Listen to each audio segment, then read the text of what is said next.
সম্মানিত শ্রোতা ও দর্শকবৃন্দ, বিষয়টা উপরে টান দিবেন না, বিষয়টা খুবই গুরুত্বপূর্ণ।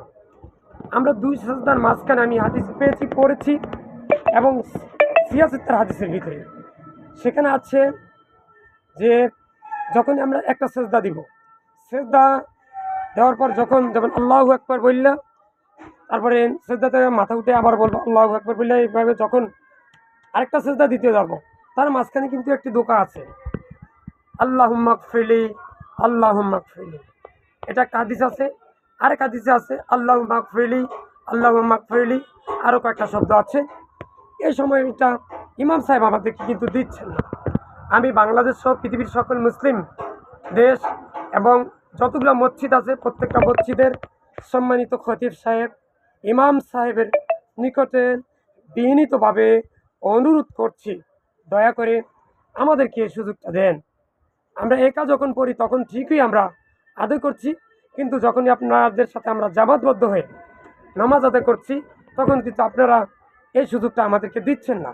আপনাদের কাছে বিনীত অনুরোধ, একটা সেজদা দেওয়ার পর যখন আমরা বসি, এই বসানোর সময় আল্লাহুম্মা গফিরলি, আল্লাহুম্মা গফিরলি, এবং আরেকটা হাদিসে আছে আরও কিছু দোয়া, এই দোয়াগুলো যেন আমরা পড়তে পারি, এতটুকু সময় আপনারা আমাদেরকে দেন। কারণ কি আল্লাহ রাসূল সাল্লাল্লাহু আলাইহি ওয়াসাল্লামের হাদিসে আমরা পেয়েছি, কেন আপনারা আমাদেরকে বঞ্চিত করছেন?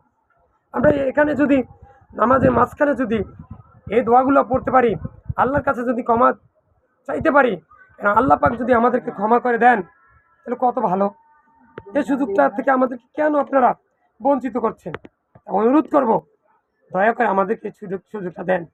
যারা আমার এই ভিডিওটা দেখছেন, আজকে আপনাদের মসজিদে ইমাম সাহেবের কাছে আমার এই ভিডিওটা নিয়ে যান এবং দেখেন যে উনি কি বলতেছেন, যা আরও 1000 বছর, 500 বছর, 2000 বছর, সরি আস্তাগফিরুল্লাহ, ভুল করতেছি, অর্থাৎ আজ থেকে আরও 100 বছর, 200 বছর বা 500 বছর আগে কেউ বলে নাই, বা আমরা হাদিসও ঘাটাঘাটি করেও পাই নাই, অথবা কেউ পেয়েছি গুরুত্ব দেয় নাই।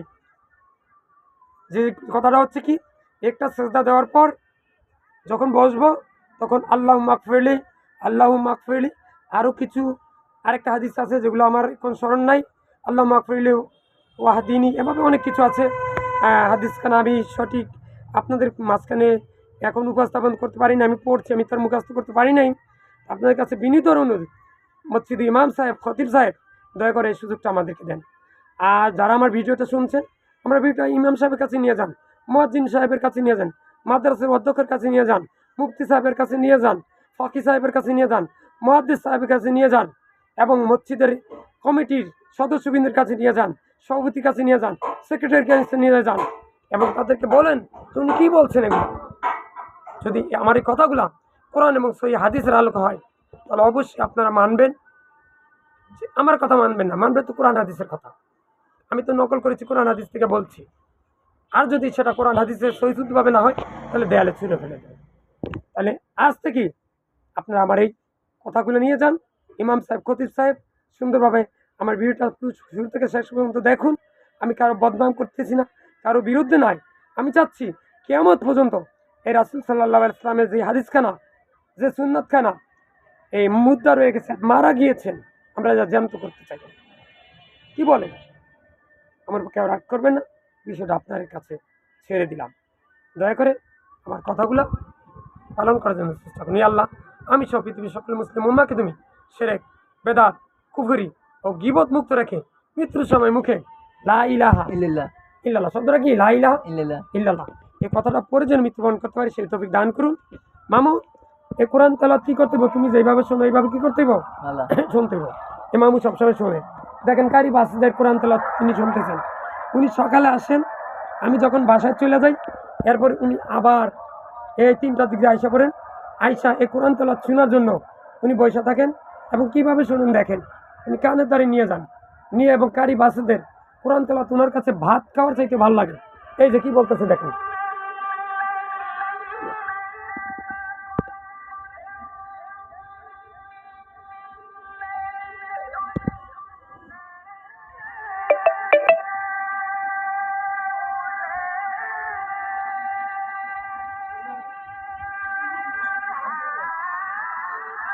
দেখুন গানও তো এর কাছে কিছু না, গান কোথায়, ওগুলা লাথি মেরে ফেলে দেন।